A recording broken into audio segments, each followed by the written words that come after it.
In any Scottish medical negligence case, there's one person who works almost entirely behind the scenes. You'll probably never meet them, and yet your entire case can live or die based on their opinion.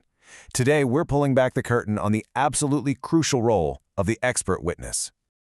This quote, it just nails it.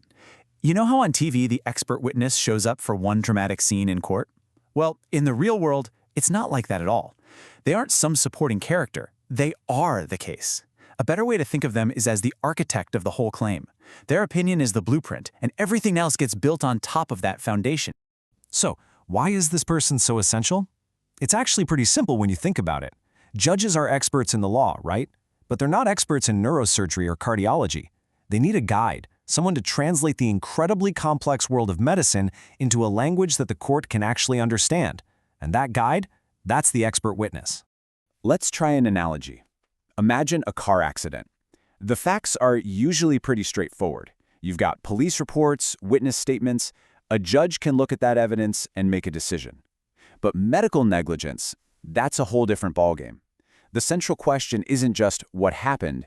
It's the much trickier question of, did the doctor's actions meet the proper standard of care? A judge can't answer that alone. They absolutely need a fellow professional from that exact medical field to set the benchmark. And look, this need for an expert isn't just a practical thing. It's literally baked right into Scottish law. Every single medical negligence case is measured against a legal standard that's been around since 1955. It's called the Hunter v. Hanley test, and it's not a guideline. It's a strict three-part hurdle that every single claimant, or pursuer as they're known in Scotland, has to clear. So let's break down those three hurdles. First, you have to establish what the normal practice actually is.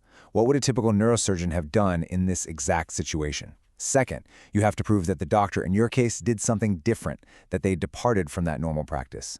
And third, this is the real kicker. You have to show that their deviation was something that no other reasonably skilled neurosurgeon acting with ordinary care would have ever done. You see it right away, don't you? Only another expert can answer those questions. Okay, so if the Hunter versus Hanley test is the mountain you have to climb, the next question is, how do you find the right guide to get you over it?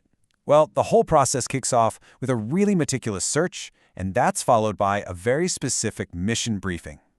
Now, your solicitor can't just pick any doctor's name out of a hat. They need a specialist, someone who's either still practicing or very recently retired in the exact field of medicine we're talking about. A general surgeon just won't cut it for a complex heart surgery case. And here's a key detail. To guarantee total impartiality, especially in Scotland's fairly close-knit medical community, these experts are almost always brought in from somewhere else in the UK. Once the perfect expert is found, they get their mission. It's called the letter of instruction. And trust me, this is no casual email. It's a highly detailed, formal document that your solicitor drafts. It lays out all the facts and then asks the expert to apply that Hunter v. Hanley test and to figure out if the alleged negligence is what actually caused the harm. The quality of that letter is directly linked to the quality of the final report. Now, here's something that might surprise you. Who does the expert actually work for? It's not you.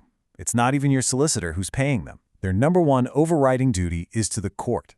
They are there to be an honest, independent, objective voice to help the judge understand the medical facts. An expert who acts like a hired gun for one side, they lose all credibility just like that. So once the expert sends in their report, the whole process enters a new phase. It's not just a quiet investigation anymore. It turns into a professional debate, a real battle of wits, because you can be sure the other side is lining up their own expert to challenge every single finding. At this point, you hit a fork in the road. The first path, the one you're hoping for, is a supportive report.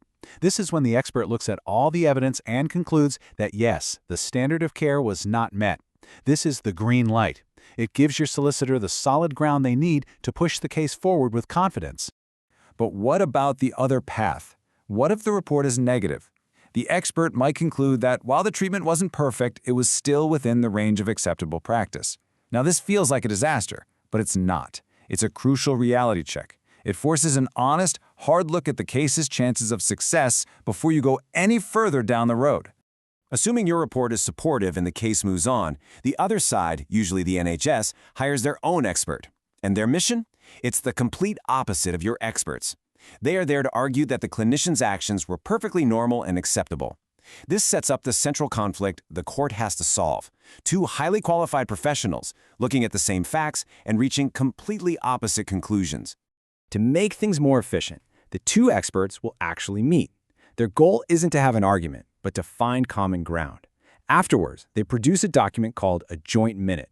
It basically says to the court, okay, we both agree on these points, but we completely disagree on these other points. It's a brilliant step because it cuts through all the noise and narrows the entire case down to the few key issues that are actually in dispute.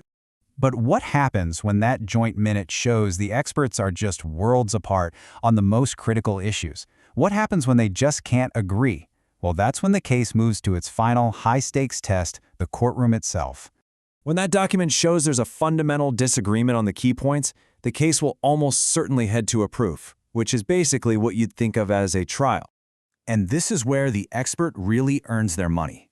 They get up there in the witness box and have to defend their written report, while being grilled under intense cross-examination from the other side's lawyer. Their ability to explain complex ideas clearly and to withstand that immense pressure is every bit as important as what they wrote on paper. So, we've walked through the entire journey, from that initial search for an expert all the way to the drama of the courtroom stand. But let's bring this all back. What does all of this mean for you? Why does understanding this complex behind-the-scenes process actually matter? First off, let's talk about the cost. Hiring these top-tier specialists for reports, meetings, and court time isn't cheap. In fact, their fees can become one of the single biggest expenses in the entire case. However, and this is a huge deal, a massive relief for most people. Under a typical no-win, no-fee agreement, your solicitor actually fronts those costs. They pay for the expert. That money is only recovered from the other side if, and only if, you win your case. This removes a giant financial barrier that would otherwise stop most people in their tracks. So, let's boil it all down. What do you really need to remember? 1. The expert witness is the case. They are the most critical piece of the puzzle. 2. Their entire opinion is framed by that strict 3-part Hunter v. Hanley test. And 3. This whole thing is a long journey. But understanding how it works from the very beginning, that gives you realistic expectations. And that knowledge is power. Which really leaves us with one final thought. The entire outcome of a medical negligence claim can rest on the skill, credibility, and expertise of a medical professional you will likely never ever meet. It just highlights that winning isn't simply about having a good case. It's about having the right guide to navigate the journey.